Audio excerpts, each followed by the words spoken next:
Halo, selamat pagi. Selamat berjumpa kembali dengan saya Ibu Lili Andayani di pelajaran biologi untuk kelas 11 MIPA SMA Katolik Santo Stanislaus. Para siswa sekalian, hari ini kita akan belajar mengenai jaringan pada tumbuhan, ya. Adapun kompetensi dasarnya menganalisis keterkaitan antara struktur sel pada jaringan tumbuhan dengan fungsi organ pada tumbuhan. Yang lalu Anda sudah bicara, sudah belajar masalah sel. Sekarang kita menuju ke jaringan organ pada tumbuhan. KD berikutnya adalah menyajikan data hasil pengamatan. Oleh karena itu, ya, nanti tugasnya itu adalah mengamati jaringan pada tumbuhan. Berhubung kita ini tidak bisa pakai mikroskop di sekolah, ya tentu kita memakai gambar atau media apapun yang ada yang bisa Anda temui di rumah, ya. Oke, mengingatkan yang sebelumnya, yang sudah Anda ketahui, untuk organisasi kehidupan organisme apapun itu tersusun atas sel. Sel yang sama, banyak sel yang sama, fungsinya sama, akan membentuk jaringan. Berbagai macam jaringan akan mendukung suatu fungsi yang sama untuk menyusun organ. Berbagai organ itu akan menyusun sistem organ pada fungsi yang sama. Dan setiap organisme itu memiliki sistem organ. Nah, organ-organ pada tumbuhan ini dari SD kita sudah tahu ada akar, batang, daun, bunga, buah, ya. Nah, sedangkan untuk organisme apapun itu biasanya tersusun dari sistem pernapasan, sistem pencernaan, sistem transportasi, sistem pengeluaran. Kalau manusia mungkin sistem peredaran darah, ya. Oke. Berikutnya, jaringan tumbuhan itu ada jaringan meristem, ada jaringan permanen. Ya. Ini pada tumbuhan. Jaringan meristemnya itu ada meristem primer, ada meristem sekunder. Ya, primer, sekunder. Nanti dicari apa bedanya meristem primer, ada meristem sekunder. Nah, meristem sekundernya sendiri itu ada meristem apikal, ada meristem interkalar, ada meristem lateral. Ini jaringan meristem. Kemudian pada tumbuhan itu juga ada jaringan permanen, jaringan dewasa yang sudah tetap, ya. Jaringan itu kalau sudah dewasa dia tetap, maka disebut dengan jaringan permanen. Itu terdiri dari jaringan parenkim, epidermis, jaringan penguat, jaringan pengangkut, dan jaringan sekresi. Jadi dia yang mengeluarkan sesuatu yang berguna, sekresi, ya, asal katanya sekretory. Jadi jaringan epidermis itu paling luar biasanya, jaringan parenkim itu jaringan pengisi di dalamnya. Ada jaringan penguat itu untuk yang membuat tumbuhan menjadi kokoh. Jaringan pengangkut itu untuk mengangkut ke sana kemari zat-zat yang dibutuhkan, dan jaringan sekretory itu yang menghasilkan sesuatu. Nah, ini secara garis besar pelajaran kita hari ini.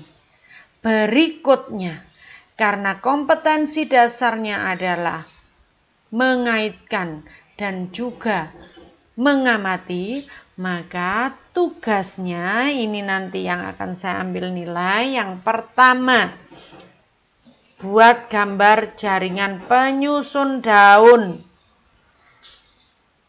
Daun itu ada irisan melintang, ada irisan membujur. Jadi misalkan ini daun, ya. Kalau diiris begini, ini namanya irisan membujur. Tapi kalau seperti ini namanya irisan melintang. Nanti diambil begini, diambil tipis, itu akan tampak susunan sel-sel dan jaringannya dari atas hingga ke bawah. Ya, buat gambar jaringan penyusun daun di buku catatan, kalau perlu diwarnai biar cantik, lalu diberi keterangan ini jaringan apa, jaringan apa, jaringan apa. Dengan demikian Anda akan tahu, oh ini jaringan epidermis bentuknya bulat-bulat, misalkan. Jaringan epidermis bentuknya kotak-kotak, misalkan begitu. Ya, sekaligus kamu beri keterangan gambar dan fungsinya. Ini jaringan ini namanya apa, fungsinya untuk apa. Tugas yang berikutnya, kita sudah bahas tadi jaringan meristem, yaitu jaringan yang selalu mudah, selalu membelah untuk membentuk jaringan yang lain. Nah, tugas jaringan meristem ini apa? Yang kedua, kamu buat gambar tumbuhan, sembarang tumbuhan.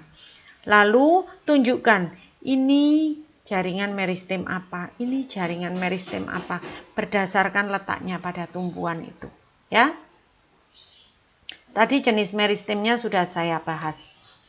Tugas yang ketiga, stomata. Stomata itu letaknya di mana ya?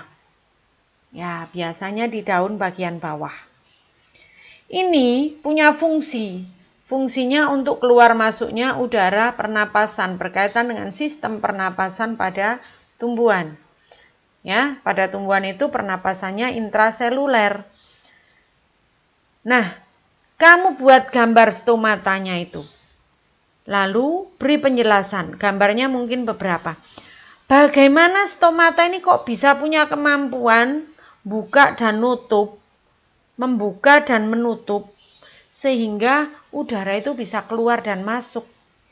Sehingga stomata ini bisa menjalankan fungsinya. Itu. Ini tugas ketiga. Tugas keempat, ya. Epidermis itu ternyata bukan hanya satu sel. Pada suatu epidermis tumbuhan, jaringan epidermis itu ternyata bisa terdiri dari berbagai bentuk sel. Sel yang memiliki bentuk khusus yang disebut dengan derivat epidermis. Jadi epidermis itu akan membentuk suatu bentuk-bentuk khusus, bentuk-bentuk turunan, disebut dengan derivat, ya.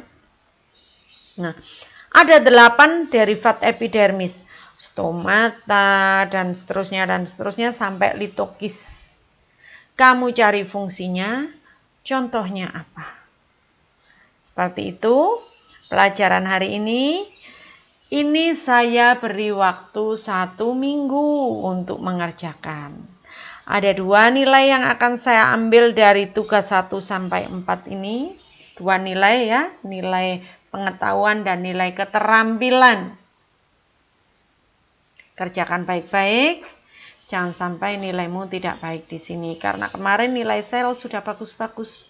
Jangan sampai ini nilainya tidak bagus. Ya, begitu. Anda boleh pakai referensi buku paket, tapi juga bisa cari di Google.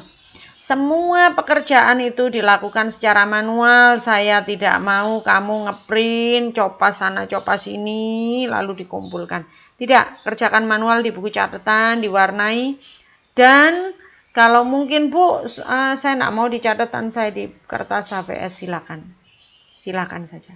Ya, demikian pelajaran untuk hari ini. Semoga ini cukup jelas dan membuka wawasan Anda mengenai bagaimana sel, jaringan organ, dan sistem organ pada tumbuhan. Selamat pagi, semoga Anda sehat, keluarga Anda juga selalu sehat. Sampai jumpa.